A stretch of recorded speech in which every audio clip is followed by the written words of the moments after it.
especially men, what they're missing, because I think that oftentimes women have to drag men into getting For help, sure. right? They're like, oh, I'm fine, Yeah. I'm fine. Hey, everyone. When I first decided to start this podcast, I really wanted to help men get healthy in every way, mentally, physically, spiritually, in every single way. Really help men get there. The truth is, if you're not healthy from a physical perspective, it's really difficult to be healthy from to have good, strong mental health, to have good internal strength, all those things. It's almost impossible. Today is our first episode where we're going to talk about physical health, and specifically your hormonal health and the food that you eat. And I'm really excited for the show today. I have Melissa Ramos with us today, and Melissa's story is, I think you're really going to enjoy it, but also I think you're going to learn a thing or two. So let's go. Episode 7, Army of Great Men. Let's go.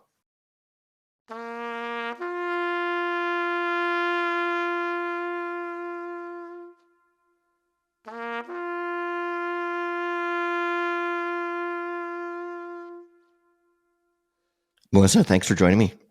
Hey, thanks for having me. I appreciate you having me on. Yeah. Before we get started, I always think it's important to go over people's background. You came by this knowledge and passion very honestly. It almost killed you. What's your story? How did you get into this world, and what prompted this personal journey for you? Yeah. So before my huge health scare, I had kind of like mini health scares. And I think that kind of happens to a lot of people, that we just sort of normalize it. But I previously was an advertising executive and doing really well in my career. But I was having a lot of digestive issues at that time, a lot of skin issues, some weight issues.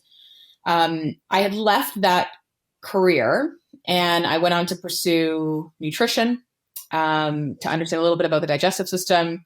And then further from that, I went on to study Chinese medicine. And then graduated as an acupuncturist. Now, fast forward, my digestive issues seems like they definitely had improved from where they were before. But back then I had found out in my 20s, and I'm 45 for context. So this is like over 20 years ago, that I was intolerant to gluten. Now, that's not a big deal now, but back then, if you didn't eat gluten, people thought you were on the Atkins diet. Right? Yeah. Right. So right. Yeah. There really wasn't the choices that we had back now that we had then. So fast forward to 2010, I got rushed to the hospital because I just remember my abdomen was super swollen. I was starting to have referring neck pain as well, and back pain. I couldn't really interpret what was going on. So I got rushed to the hospital, and they had wanted to do an ultrasound. And I said to them, there's no way you're going to press an ultrasound tool on my abdomen, because just the slight touch is sending me right off the charts in pain. So I really pressed and advocated for my health, which I'm glad I did, for a CT scan. And it's funny because the nurse came over to me afterwards, after I pressed the doctor for it, and she whispered to me and said, I'm glad you pressed on for that, because they probably would have had to order one anyways. So when they did, they said, listen, we can't see, very much in your CT scan because there's blood and it's going up to your lung cavity. So something is happening where you're getting internal bleeding, but we don't know from what. And the likelihood that you're having all this neck and back pain, which started to increase in severity. In fact, that was the most painful thing, because my back went into complete spasm. I couldn't even turn my head slightly without feeling like a lightning bolt was going through my spine. And it was because the blood was outside of my organs, and it's an irritant. So I couldn't breathe properly. And that makes sense, because the blood was up to my lung cavity. They said, we can't even see your kidneys.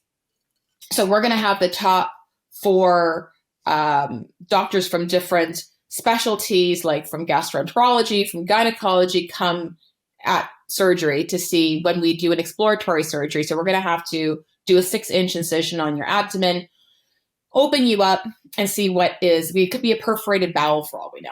So when they did open me up, they had discovered that an ovarian cyst had ruptured and it tore off a piece of my right ovary. But they managed to save the ovary. So I still have both of my ovaries, which is great. And they said, we didn't see any endometriosis or anything like that, but the cyst had ruptured and it tore off a piece of your right ovary in the process. And that's why. So we stitched up your ovary. It's fine. And they gave me 24 staples to my abdomen at the time. And I had to get a blood transfusion because my body wasn't producing blood fast enough. I had an epidural for the pain because the pain was so severe. And they had said, if you were out in the country somewhere, you probably would have died. So you're lucky that you were living in a city that you had quick access to a hospital, because it's good that you came in when you did, because you were essentially bleeding to death. So it was interesting because even after, during my recovery, I remember having such intense anxiety. And the hospital I went to was a teaching hospital. So you just have all these interns with clipboards. And one of the doctors, at least the guy who cut into me, was a young big feathered chest kind of dude. And he was like, well, just take some Ativan for your anxiety. And I'm like, you guys pulled out close to 2 liters of blood from me. I'm going to have anxiety. I just had a massive operation. I don't think I need Ativan. Thank you. Yeah, exactly. So that had happened. And then I was on this road to recovery, but it's one of those times where something really intense can happen to you and you start to deep dive into your health, but you start to feel like, even though you feel like you've hit rock bottom, for me, it was like, I feel like I just got dragged along the gravel through my health, because I had discovered, later I had fibroids, discovered that I had an autoimmune thyroid condition. And now at 45, I'm definitely a lot healthier than I was, at 25. I feel better. I'm, more energetic. So I feel so much better, but it wasn't without a lot of bumps in the road. And especially thinking like I think most people feel, and I think a lot of it comes down to the indoctrination we've been given in this Western culture of take a pill for you're ill, food doesn't really matter. And a lot of the kind of the brainwashing that we've gotten in the health community, or it's just supplements are really your protocol. That's not the case. Supplements are not the only part of your protocol. Even if you go see someone like myself or a naturopath, and I'm a nutritionist and former acupuncturist, but it's not just the only part of your protocol. You need to see health from a very holistic perspective. And, I made a lot of mistakes along the way. So being able to chat on a podcast like this, to talk about that in that overall holistic context, can hopefully open people's eyes as to, especially men, what they're missing. Because I think that oftentimes women have to drag men into getting For help, sure. right? They're like, oh, I'm fine, Yeah. I'm fine, Yeah. So I think that a podcast like this is extremely important. Yeah, I appreciate that. Yeah, and first off, congrats on your journey. I mean, it really is quite extraordinary. And I personally, and I can certainly relate, I love the fact that you devoted your life to helping people get healthy. You used your scare and your experience and a near death experience to make sure that other people maybe don't have to go through that. And I think that's super admirable and frankly, incredibly brave. I love it. I think it's awesome. Well, appreciate it. There's a lot of issues in the world, mental health being one of the root causes of a great deal of that, right? I think if you could just wave a magic wand and give every human on this planet great awareness and strong mental health, so many of our problems would just magically vanish. Of course, life isn't that easy. I don't think it's possible to have good, strong mental health if your hormones are all out of whack and all out of balance. it's not possible, actually. I know this. And I don't know that it's possible to have your hormones in balance if you're putting a bunch of crap into your body that doesn't belong there and you're poisoning yourself every day. I mean, I look at the food that we eat, or you just taste it, right? Like go buy a bag of carrots from the grocery store compared to, like carrots that you'd get from a farmer's market where, it's grown differently, and like they taste like totally different foods. Yeah. And if you think that isn't a clue that we're putting stuff in our body that isn't exactly, helping us, you've got your head in the sand. Mm-hmm. What are some of the things that we can do as men, the decisions we make with our diet, just at the very safest base level? What are the things that we can do to start improving our nutrition, improving where our hormones are at, and using our food as proper fuel, as opposed to, frankly, the poison that we keep putting in our body? What are some of the simplest things that men can do to get started with that? So I think it's really valid to see, like, there's no surprise right now, especially in Canada, and definitely in the States as well. But mental health issues have gone up through the roof. Like, I used to live in Toronto, and control. My husband and I used to brag about how safe we felt in the city. And it's just, the last 5 years that we had lived there, it just got so bad. And now even in small towns, you just see this infiltrating. Yeah. However, mental health, there is a gut-brain connection, right? So if your mental health is off, then your gut is going to be off. And as you said, it's based on what you're putting into your body. And your hormones, really, people have to understand to stop chasing hormones, because their hormones are just messengers. So what's affecting their hormones is the bigger question. Right. So from a base level, and I think it's so important to start there, because everyone's always like, what supplement can I take? And that comes from that indoctrination of like, pill for your ill. So it's always like, what are the foundations or the necessities? And there's so much, I think, that people that underestimate that we have within our control, because there's so much in life that's without our, outside of our control, right? So, for example, no one's asking anyone to be perfect when it comes to what they eat, right? No one's telling you to not go and have a couple of drinks with dinner to celebrate sometimes. However, I do believe that the foundational things that I see are not just food, but also how we show up in life. So, for example, there is ample research on circadian rhythm balancing. It's the circadian rhythm as your 24-hour biological clock. And these days it's so backwards in terms of when we wake up, we pick up our phone, we check our email, we check social media, and that's essentially priming your nervous system, and your cortisol, which is your hormone released in response to stress, that is just set off right off the top. And that's going to dysregulate not only your hormones, but also your digestive system, right? Because your body's interpreting it as a form of stress. So, and then during the day, we're wearing our sunglasses, blocking out the natural sunlight from hitting our eyes. And that's problematic, because we need the sun to trigger our brain so that our brain can go, oh, okay, it's the daytime, we're awake. That's what we need, but we're blocking that out. And then in the evenings, we're picking up our phone, we're going in the scroll hole. If this stuff is addictive, like, it's even for me sometimes, I'm like, what am I doing? I just fell back in again. And in the evening, we're going to bed with our phone. So we're now putting light into our eyes, whereas during the day, we're blocking it out with sunglasses. So from a circadian rhythm perspective, that throws everything off, because our body never knows, when are we supposed to be up? When are we supposed to be winding our body down, right? And once we start to do that, that will dysregulate your hormones substantially. Male or female does not matter. And these are like massive foundations that you have control over. So when you wake up, I always say, get morning sunlight. I'm lucky in the sense that I have dogs, so they force me to get outside. So I go outside for a walk. Now, if it's overcast, a lot of people say, I know, but if the sun, it's overcast where I am, then go for a walk for 20 minutes. If it's sunny outside, 10 to 15.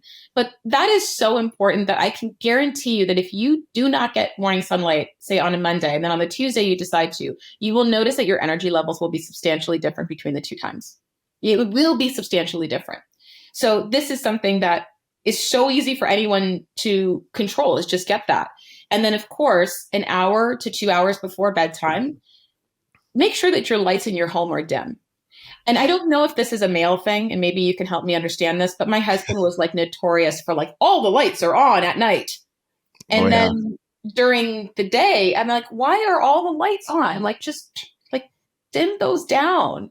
Because we have to think about long time ago, if you were in a cabin in the woods, it when it's getting darker, and your body is winding down for sleep. So stop putting all the lights on. Right. So that's definitely an aspect of it. The other part that I think that people really need to take into consideration, this is going to tie very much into male hormones. Well, I should say male hormones because these hormones exist in women as well. But the sheer level of blood sugar imbalance that I think that I see, dysregulation, I should see in individuals, is so highly problematic that not only is it contributing to poor mental health, it's contributing to weight issues, it's contributing to all kinds of problems. Yeah. So, what I mean by blood sugar dysregulation is if you are, you know, say your audience members are listening to this and they're getting a quick snack on the road, or maybe they work in construction and then they have the food truck, or they made lunch and they have a sandwich or something. The sheer level of excess carbohydrates, and carbohydrates are not bad, we need it for fuel, but if that is the macronutrient, which our macronutrients are carbs, fat, protein. So if our macronutrients are, generally speaking, more higher in carbs, your blood sugar is going to be like this. You're always going to feel hungry. So when I have people say, but I'm always hungry, I go, it's because your blood sugar is dysregulated. That's why. You shouldn't always feel hungry. So counting your protein and understanding, like, just curiosity's sake, how much protein are you actually consuming per day? Because it matters. Like, testosterone levels in men are at a record time low than they've ever Yeah. been in history. And this is really bad. And It's awful. Yeah. it's really bad because several things to understand about testosterone. Number one, we need testosterone to make bone.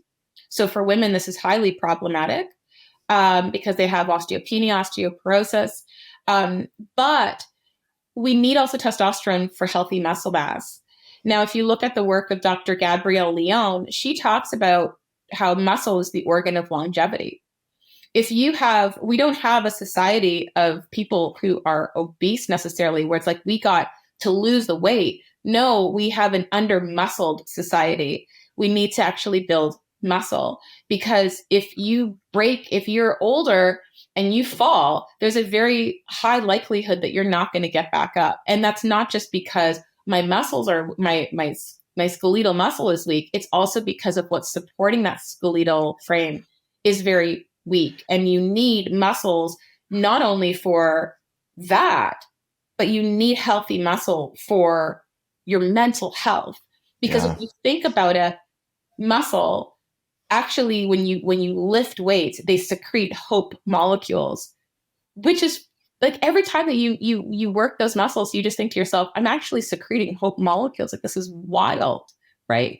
So, track your protein. You should be getting 1 gram of protein per ideal a pound of body weight. So for example, if your ideal body weight is 185 pounds, let's just say, throwing a number out there, you need to be getting about 185 grams of protein per day.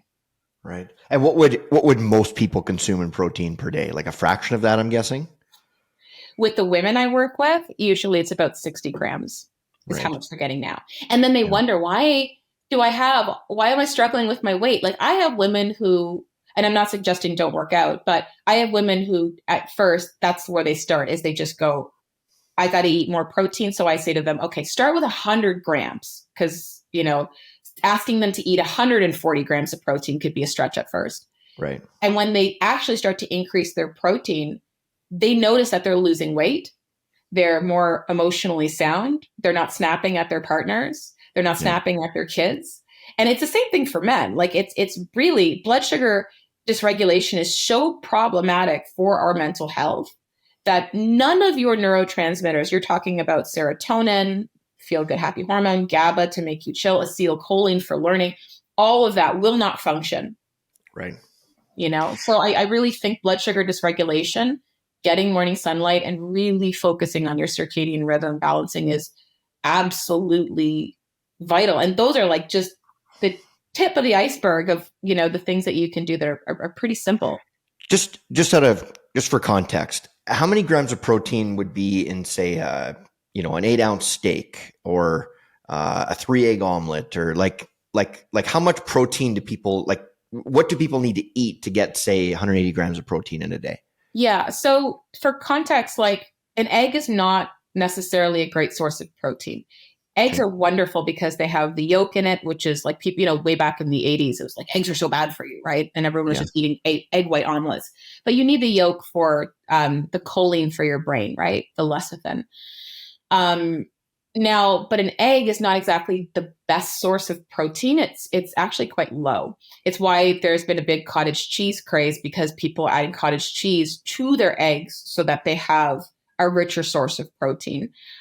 You would be surprised in terms of like how much protein is in, various food sources. Like it doesn't take much. Like if you just have like a little tiny scale, which you can get on Amazon for next to nothing. It really doesn't take very much. I was just seeing if I could pull up quickly in terms of meat, but an 8 ounce, I probably would say you're probably getting at minimum 30 to 40 grams of protein, which Right. Okay. really in the morning, I would suggest within the hour of waking, really focus in on getting at minimum 30 grams of protein within the first hour of waking. There you However, go. the data with men is that men generally can withstand intermittent fasting better than women, just Oh, by interesting. nature of how you guys are built.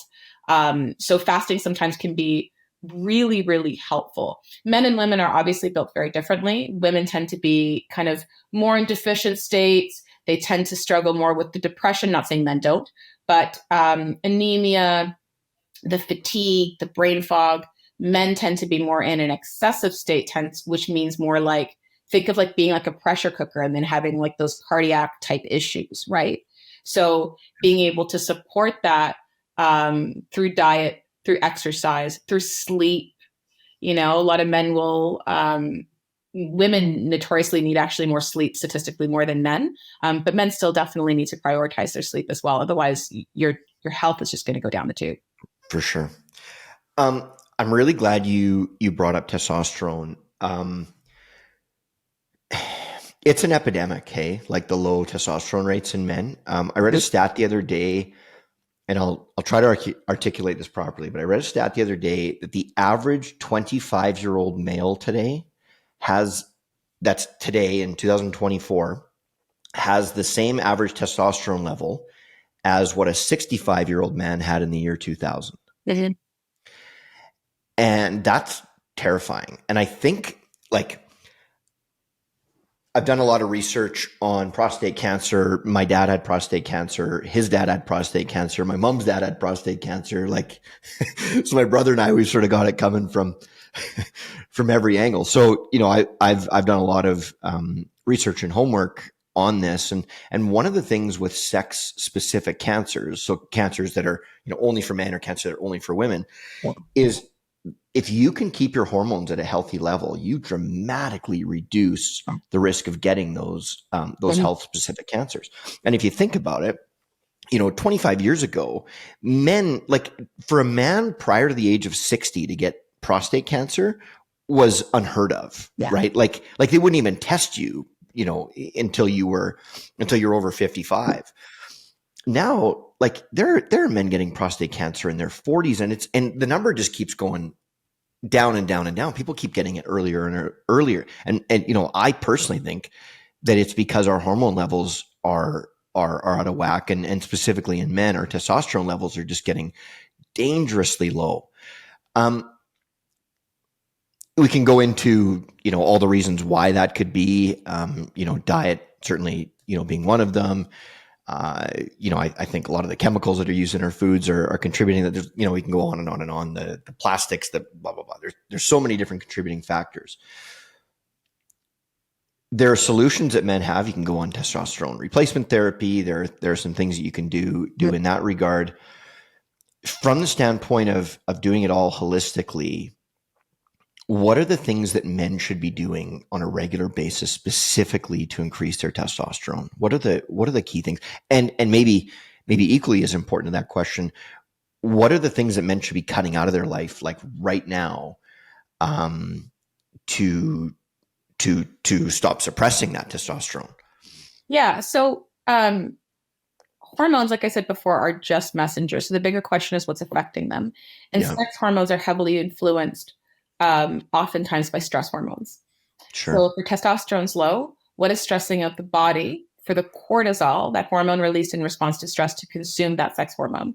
It's no different than when I work with women and they have low progesterone. Well, what's consuming the progesterone? Okay, well, it's the cortisol. So what's affecting you from a stress perspective? And it isn't just mental stress. Oftentimes, it's physical stress as well. So I think seeing it from all that context is really important. And that morning sunlight, believe it or not, is a very big part of that. Um, it's extremely important. It's like, how could something like just getting some sunlight in the morning be so beneficial? It is remarkably beneficial because it actually helps to support your cortisol patterns.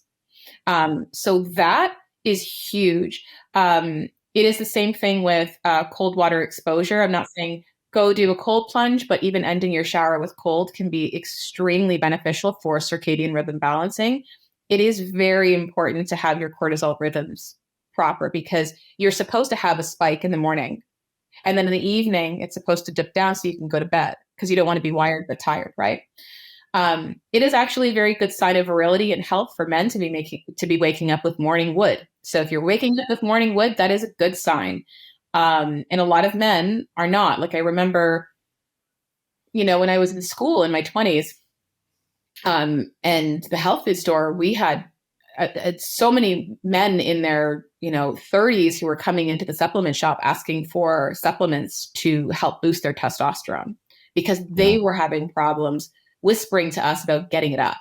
So it's like this is very, very young men coming in with these problems, and that's unheard of a long time ago. Yeah. So things to be able to support that: absolutely the morning sunlight, absolutely the circadian rhythm balancing, absolutely enough protein. Protein actually helps to support that testosterone production. So because we need those amino acids, and protein is not. It's like comparing plant-based proteins with like animal-based proteins. It's like comparing a Cadillac to I, I don't know, like a Ford with a Ferrari. Like it's just not comparable. Um, so protein is absolutely crucial. The other aspect of this is ensuring that your digestion is healthy. Mm, Because if your digestive system is healthy, it is the seat of where virtually every hormone is produced, inhibited, and secreted. It's in your gut. So if your digestive system is unhealthy, your sex hormones will be unhealthy. That's just simply because you can't absorb the nutrients that you're trying to absorb. you can't absorb the nutrients to be able to produce a lot of these hormones. Your microbiome, which is the whole bacterial world that's in there, influences your hormonal production. If we talk about things like cancer, et cetera, cancer only thrives. And this might sound a bit abstract, but when there is stagnation in the body, meaning things don't move, you aren't what you eat, you aren't what you assimilate, you actually are what you don't eliminate. That's really important for people to understand because if you are not eliminating efficiently in the body, from the human body, you're going to end up having a buildup of toxins and excess hormones that are not going to be eliminated. And Yeah. that's going to lead to signs of physical stress in the body, which will consume sex hormones like testosterone. Right. Weightlifting, huge. I don't care if men are like, but I work in construction and I lift stuff all the time. Sure, but I still also see a lot of really unhealthy, overweight men who lift really heavy objects. But if you are not walking after meals to support your blood sugar regulation, you're probably going to have a weak digestive system. You're probably going to have a really unhealthy body. Like there was a stat that was 1 15-minute walk 3 times daily after your main meals actually help to support blood sugar regulation in 1 45-minute workout. Wow. That's a big deal. And It's a it's big deal. Yeah. like after you're done eating dinner, do you just sit on the couch and watch TV? Yeah. Right? But Generally, that's yeah. actually, but that's like that, and that's important to think, because if that's the case, your insulin response goes up, right? So, and all of this influences those sex hormones. It influences your testosterone production. It Yeah. influences your cortisol. If your blood sugar is dysregulated, your sex hormones like testosterone are going to be out of whack. Yeah. So that, I think, is really, really, really crucial. But further from the discussion of you are what you don't eliminate, you need to make sure that you're having healthy bowel movements. Men especially need to make sure that they are taking magnesium, that they are getting their vitamin D levels checked. Yep. Vitamin D levels, usually you have to pay out of pocket for it, but it's something that's worth investigating, especially if you live somewhere where, we don't get a lot of sunlight over the course of the winter. All that's going to influence your sex hormonal output. But magnesium, especially because men tend to lean towards a lot of cardiovascular type issues as well. But that's really important. So making sure that you're pooping 1 to 2 times a day is really, really, really important. The other aspect of this entire discussion, there is castor oil packs. There's a company called Queen of the Thrones, and she makes probably the easiest castor oil pack you could wear, because traditionally they were a pain in the butt to do. And I never recommended them, because I'm like, if I'm not going to do them, I'm not going to ask someone else to do them.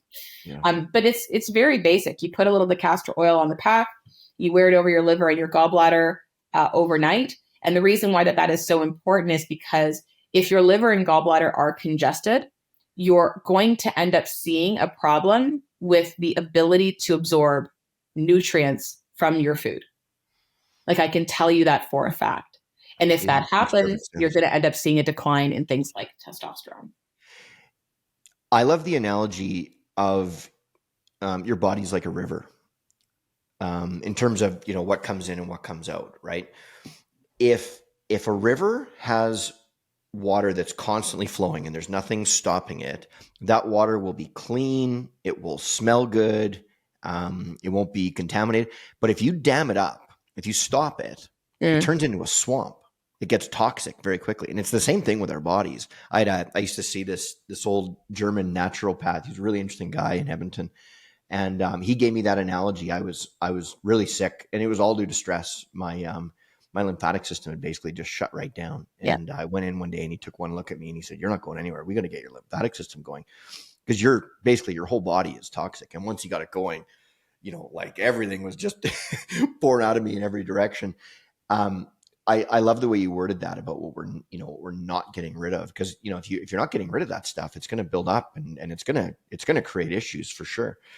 One of the big trends right now in our world, or one of the big topics right now, are people are becoming far more aware of parasites, and that pretty much all of us have them in some capacity. If you have a cat in your house, you probably have parasites. If you a dog in your house, you have parasites.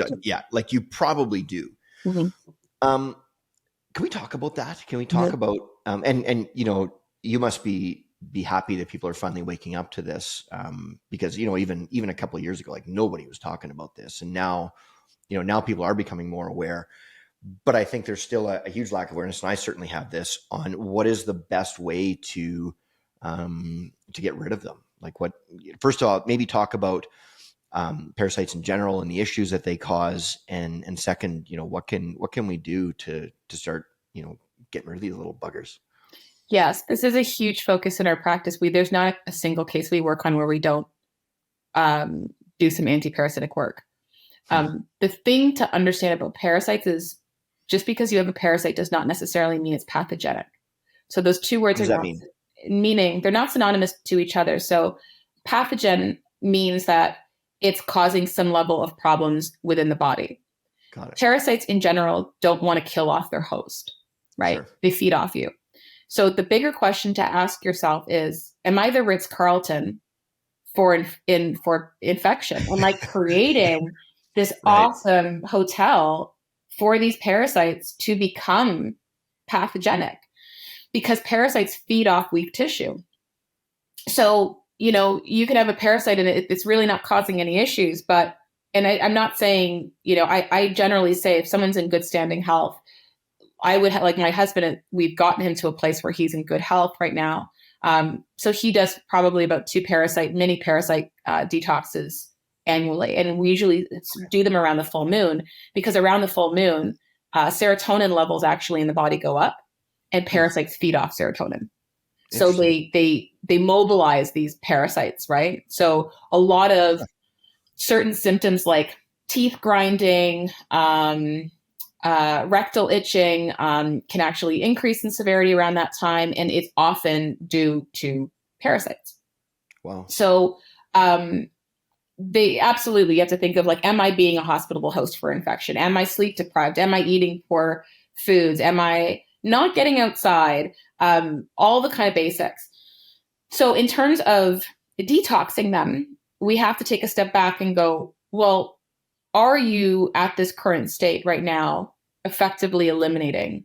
Like, are you actually having bowel movements daily? Because say, for example, if you're constipated, you're not going to take on a parasitic detox, because what happens with parasites is parasites actually sequester up to 8 times their body weight in toxicity, which is wild. So if you think about it, they sequester heavy metals. They sequester mycotoxins, which mycotoxins are derived from mold, for example. They sequester bacteria as well, viruses. So what they do is the parasite goes, okay, listen, you and I, we're going to make a deal together. I'm going to hold all this crap from your body, but if you kill me, I'm going to release it all. So the important thing is, it's the reason why parasites are one of the number one things to start to work on, because when people come to us and they go, I have mold toxicity, or I was told I have H. pylori, or I have this virus, I'm like, great, but we still have to do this in the order of healing, because if you try to approach those things first, you're not actually taking care of the thing that could be sequestering a lot of it. So you're missing a big part. But if you don't have your elimination pathways open, meaning you're not having healthy bowel movements, you're not sweating efficiently, you're going to feel worse.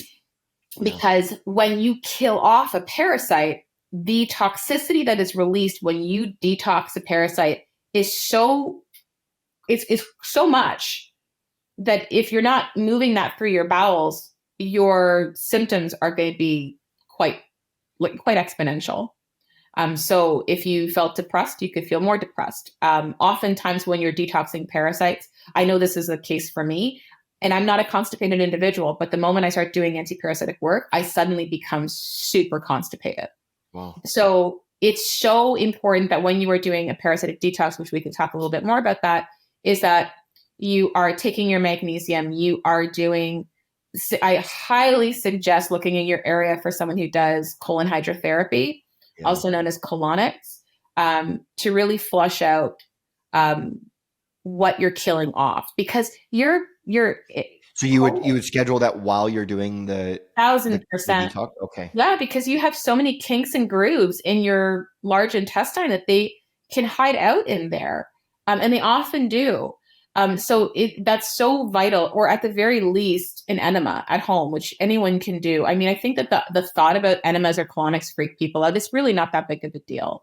Right. But making sure your elimination pathways are open first, and then following that, to take on a parasite cleanse. Like, I have some generalized protocols that we offer for people who don't have it in their financial means to test for parasites. Which is often the big question is, well, how do you test for them?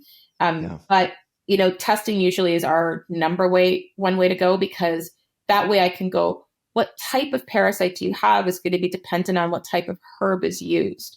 The thing to understand about parasites is that I think people just automatically assume that they live in your colon.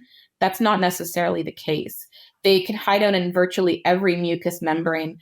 They develop something called biofilm, which is like, if you have a dog and they eat their food from their bowl and you clean their dog bowl, that slime that's in the dog bowl, that's kind of hard to clean off, that's biofilm. Mm-hmm. So parasites, they build this biofilm to protect themselves so that the immune system can't find them and kill them off. So taking a biofilm disruptor as a supplement during a parasitic protocol is extremely important, so that we can take the mask away So then the immune system can identify it and kill it during that protocol. So that's actually very, very important. But parasites can also hide in virtually every organ and tissue in the body. If liver, I've had patients who've eliminated parasites, like hundreds of flukes in one single enema, following detoxification. We've had patients eliminate them through their nose, nasal cavity. We've seen them through menstrual blood, urine. So they don't just come out of your poop. That's the most common way that we see them.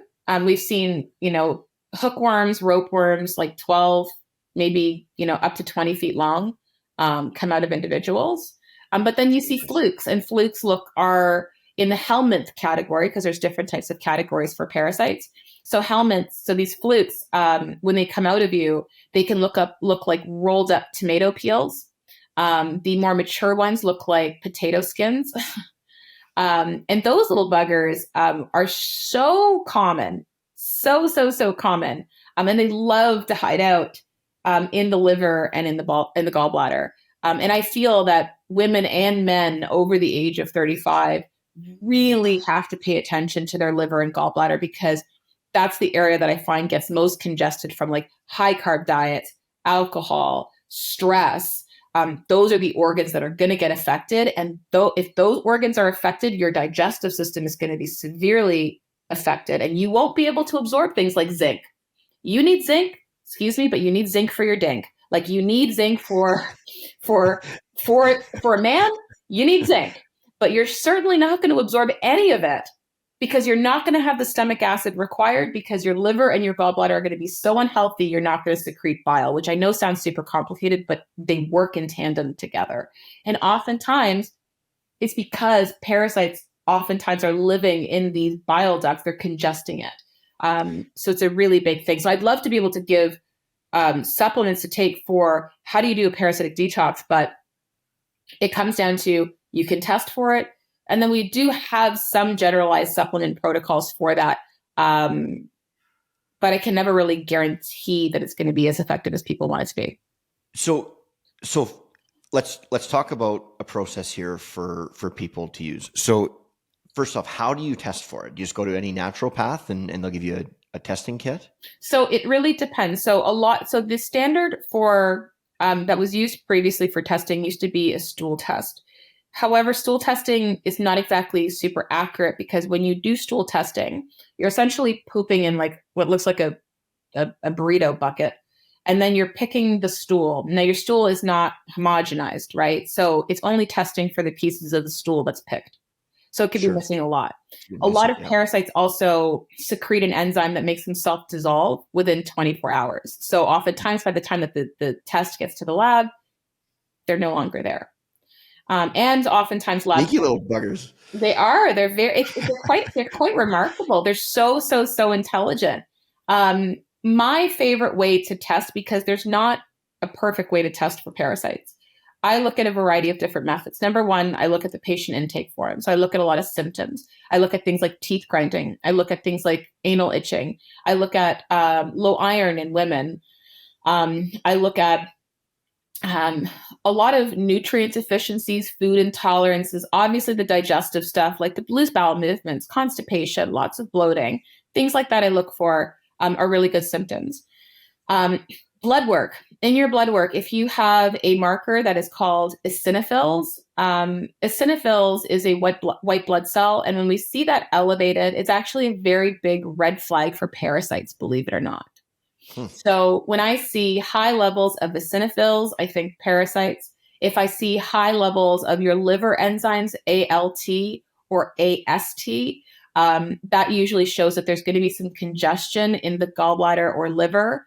And that could be a sign that there are flukes, because liver flukes can hide out in those bile ducts and congest it.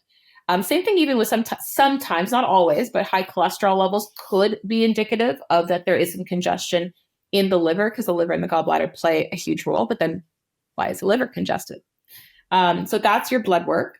And then the other thing that I look at in practice, because we do stool testing, but For parasites, it's not exactly accurate. I also use a bioresonance test, Mm. which can sound very woo to people.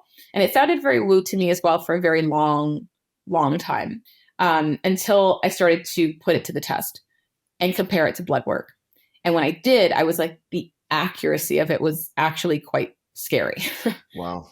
So bioresonance, what it does is it's a hair sample and it's a swab, mouth swab sample.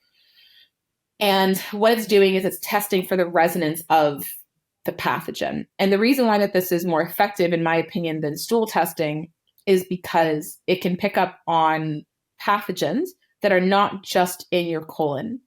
That we've seen pathogens in people who are the urinary bladder, in a woman's uterus, in the liver and gallbladder, in different areas of the body. And once I can understand that, then I know exactly what herb to use to address it. And then we start to see crazy results. So I see it as like any good practitioner is going to see it from all angles. They're not going to rely simply on one test, because if you have a practitioner that you go to, even if it's a naturopath or a functional medical doctor, and they run a stool test and they say, came up clean, you don't have any parasites, I would run like hell, because it cannot be used as the gold standard for parasites. Any good practitioner is going to play detective and see a collection of clues and then be able to develop a protocol based on that.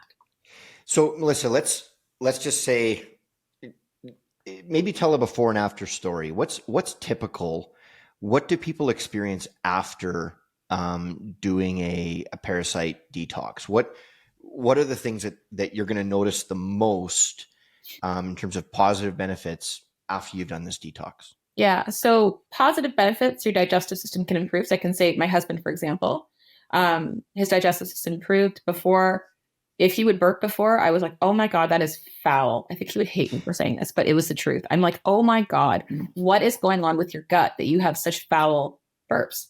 Right. If you have really foul gas, then that definitely can improve. You might be able to eat certain foods that you weren't able to eat before, that you couldn't tolerate before. Oh, Your really? mental health definitely could feel like someone turned the light switch on. Hmm. We have seen radical changes in people's mental health where suddenly they're like, I feel like I feel like I can experience joy again. Like I feel like the little dark cloud Oh, that's been following me around for so much of my life. Like it's not there because parasites gobble up on your neurotransmitters, the serotonin that helps you feel good and the GABA that helps you feel chill. Or maybe you have brain fog and you struggle because you're reading the same paragraph 3 times over and it's not absorbing. That could be an issue with a neurotransmitter called acetylcholine that impedes your learning. So after a parasite detox, sometimes people feel that just their capacity to absorb information improves. Your tongue is actually a really good indicator, the tongue coating. So the best time to look at your tongue is in the morning. So in the morning, right. before, if you scrape your tongue, don't scrape your tongue in the morning, just take a look at your tongue. If there's a thick coating on your tongue, pay attention to that, because a thick tongue coating can indicate that there's definitely some digestive disturbance that's happening. You can see your tongue coating improve where you don't have that thick furry coat on your tongue. So less bloating can absolutely happen. More energy can be definitely a huge. You're sleeping better. You're not getting up in the middle of the night. All of these aspects absolutely can improve. If you have eye issues, say your eyes are watering or your eyes get really red or itchy, eye issues generally pertain to issues with the liver. In Chinese medicine, the liver opens up to the eyes. So when I see people who have watery eyes, or they have unilateral issues of their body, like I have a headache, but it's on one side of my head, that's usually pertaining to the liver, according to Chinese medicine. So these things Wow. can absolutely radically improve just by nature of doing antiparasitic work. So yeah, there's quite a So bit. interesting. Yeah, I'm so glad we talked about this, because I do think it's a thing that, or a topic that I think most people, me included, are horribly uneducated on. So, And the more we learn about this, the more critical it is for us to get on top of this. I look at, well, I talk about it all the time, right? Like when, you and I are about the same age, when you and I grew up, how many people in our schools had, really bad allergies, right? Like there'd be like a couple in the whole school that would have like a really bad, peanut allergy or this or that or anything else. And now it's shoot, you send a kid to kindergarten and the list of things that you can't bring because of all the collective allergy, like it's crazy how many things people are allergic to. And it seems to be getting worse and worse and worse. And I think all of this is kind of tied to that. I don't know what your theory is on that, but I think all of this stuff sort of goes hand in hand. Yeah, I mean, like, I think we're highly over vaccinated. I think that plays a very Yeah. big role because you're not jumping the immune system off to a really good start when you're over vaccinating a child. I'm not anti-vax, but I do think that there is something to be said when, it's like booster after booster after booster after booster. It's like, I don't know if this is really helping. That definitely is a problem. And then there's something to be said about you're not at mercy to who you've come from, but certainly a populace definitely can get weaker. My father had jaundice when he was like 9 years old. My mother had a hysterectomy. So what did I come out of? I came out with like a tendency to have more liver and digestive issues.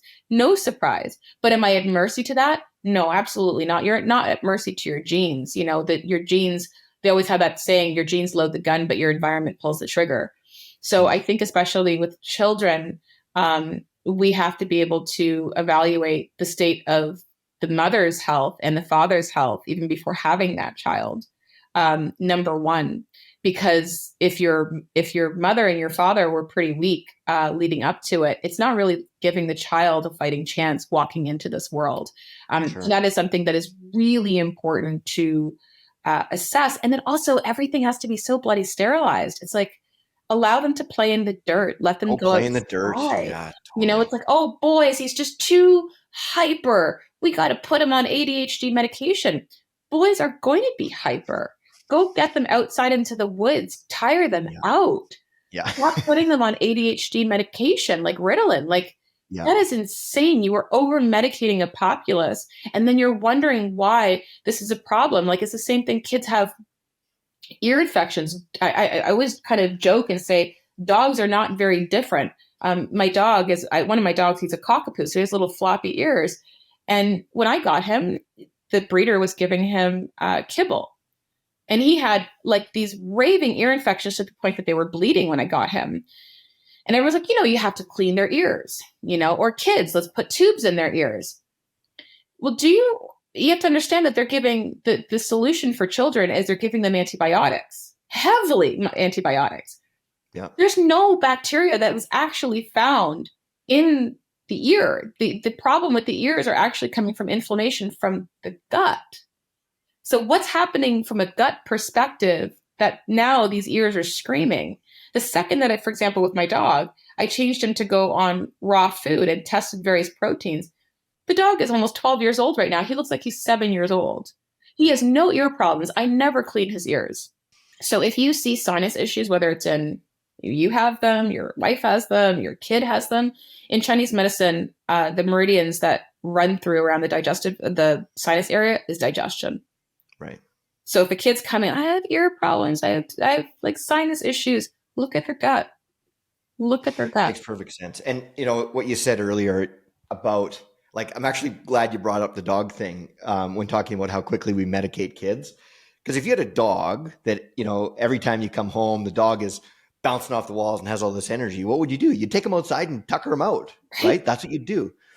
And our kids are bouncing off the walls and they're doing all this stuff. And then you throw them in front of a TV or a tablet where they're going to burn nothing off. And then you wonder why they're acting out and doing things like that. And instead of like taking them to the park and getting them so tired you have to carry them home, instead of doing that, well, no, they've got behavioral. We better give them some drugs and do like it's amazing. Comical. There's and I don't know the name of this guy. You probably could look it up, but he was actually Canadian, and he was one of the most like one of the best rock climbers I think we had. He used to do a lot of like free climbing. And I was so impressed when I watched this documentary about this man. He ended up dying actually from free climbing, which was kind of tragic. Oh, shit. But when he was younger, he was extremely hyperactive. Mm. And the doctors were telling his mom, you got to medicate him, etc. You know what she did? And this to me was wild because I'm just thinking, wow, the courage this woman must have had to say, I'm not okay with that. I'm going to take my son out of school. And what she used to do is she used to take him into nature, into the woods, and get him to play. And he started to discover that he liked climbing stuff. And she's like, okay, well, that's what you're going to do. That so she literally homeschooled him, got him to run out in the woods, and he realized that he loved climbing stuff, and he became one of the biggest and best world rock climbers. Crazy. What a And great story. I said to my husband, I go, that is such a courageous thing because back then, think about, your mom back in the 80s. Like they wouldn't have thought. They thought, well, we're just going to listen to the education system because that's what we're supposed to do. Yeah. Yeah. And if you do nothing but listen to what the government provides us for recommendations, like go to the Canadian Health Food Guide and all that, like it's comical. Like it's absolutely, go to the Canadian Diabetes Society and look at what they recommend for diets. Like, And look who they're funded by. Look who the American Heart Association is funded by. Pfizer, Wyatt, like all the pharmaceutical companies, yeah. they're that's where their money is coming from. So it's like, Yeah. And they all benefit from you not being healthy. Like correct. it's ridiculous. Correct. Yeah. Melissa, this was such an interesting call. I could talk to you for hours about this, and hopefully we can do this again sometime. You have a wonderful presence online on Instagram. Where can people find you? And we're going to put your links in the bio. So, if you're listening to this on Spotify, YouTube, Apple Music, wherever, you're going to see Melissa's info there. I would highly, highly recommend at the very least, following her on Instagram. Her account is not just educational, but like I love your content. You keep it light and funny and it's super entertaining, but also really educational. So Melissa, where can people find you? Yeah, so you can find me. My business is Sexy Food Therapy, which people will be like, sexy food, what? But the business is called Sexy Food Therapy. So if you look me up on Instagram, you will find me there. It's where I am most active. I'm also on, Facebook as well. Yeah. Dabble here and there on TikTok, but Instagram is probably the best place to catch me. And we're in the process of just redoing the website. So that should be up, hopefully in the next several months. Awesome. Yeah, that's where they can find me. That's wonderful. And thanks for the work you're doing. And thanks for your time today. I know how busy you are. You've got a lot going on in your life and you're a busy human. So I couldn't be more grateful that you gave us a little bit of that valuable time. I'm so all grateful. good. I'm more than happy to be here. Love it. Thank you. Everybody, thanks again for tuning in for a great show. If you enjoyed this content, please share it with your friends or anybody who you think would benefit from it. And like and subscribe and follow and do all those good things. So everybody, thanks again, Melissa. Have a great rest of your day. You too. Okay, take care.